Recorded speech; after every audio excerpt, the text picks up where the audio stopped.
और भारत पाक तनाव के बीच में बड़ी खबर, 7 मई को मॉक ड्रिल करेंगे राज्य में। एमएचए की तरफ से जानकारी दी गई है कि जब ऐसी स्थिति हो तो सायरन बजा करके लोगों को आगाह किया जाएगा, मॉक ड्रिल होगा।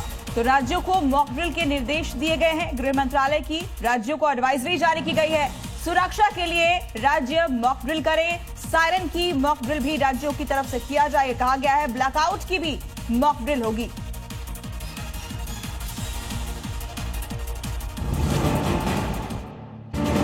भारत सरकार के गृह मंत्रालय ने 7 मई 2025 को कई राज्यों में नागरिक सुरक्षा के लिए मॉक ड्रिल आयोजित करने के निर्देश दिए हैं। ये कदम भारत पाकिस्तान के बीच पहलगाम आतंकी हमले के बाद से बढ़ रहे तनाव की वजह से उठाए जा रहे हैं। इनमें हवाई हमले की चेतावनी देने वाले सायरन का संचालन, शत्रुतापूर्ण हमले की स्थिति में खुद को बचाने के लिए नागरिक सुरक्षा पहलुओं पर नागरिकों, छात्रों आदि को प्रशिक्षण, क्रैश ब्लैकआउट उपायों का प्रावधान, महत्वपूर्ण संयंत्रों, प्रतिष्ठानों को समय से पहले छिपाने का प्रावधान और एग्जिट प्लान का रिहर्सल।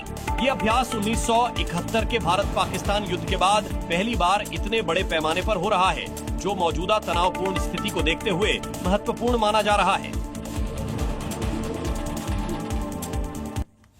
नमस्ते जी में बढ़ते आगे, दिखाते हैं आपको देश की टॉप 5 खबरें। पाकिस्तान से तनाव के बीच बैठकों का दौर जारी है। प्रधानमंत्री नरेंद्र मोदी ने राष्ट्रीय सुरक्षा सलाहकार अजीत डोभाल और गृह सचिव के साथ हाई लेवल बैठक की। वहीं जम्मू कश्मीर की बात की जाए तो आतंकी हमले के बाद वहां आतंकवादियों की सफाई के लिए ऑपरेशन ऑल आउट चलाया जा रहा है। पुंछ जिले के बफलियाज इलाके में सुरक्षा बलों ने तलाशी अभियान भी चलाया।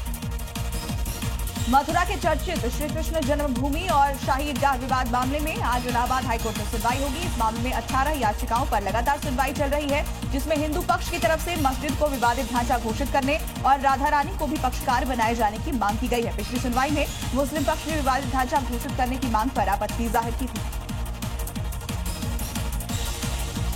भारत की वाटर स्ट्राइक से पाकिस्तान का गला सूख गया। भारत के चिनाब नदी का पानी रोके जाने पर सिंधु नदी प्रणाली प्राधिकरण ने गहरी चिंता जताई। उसका कहना है कि खरीफ सीजन के शुरुआती दिनों में पाकिस्तान को 21% पानी की कमी का सामना करना पड़ सकता है। दरअसल IRSA के अध्यक्ष मोहम्मद शब्बीर की अध्यक्षता में सलाहकार समिति की बैठक हुई और इस दौरान भारत के एक्शन और इस चिंताजनक स्थिति पर चर्चा की गई। सुप्रीम कोर्ट के किस जज के पास कितनी संपत्ति है, इसकी जानकारी अब सिर्फ सुप्रीम कोर्ट की वेबसाइट के लिंक पर मिल सकती है। न्यायपालिका में पारदर्शिता लाने के लिए सभी जजों की संपत्ति का ब्यौरा वेबसाइट पर पब्लिक करने का फैसला लिया गया है। अभी तक चीफ जस्टिस समेत 21 जजों की संपत्ति की जानकारी अपलोड हो चुकी है। बाकी जजों की जानकारी भी अपडेट की जाएगी।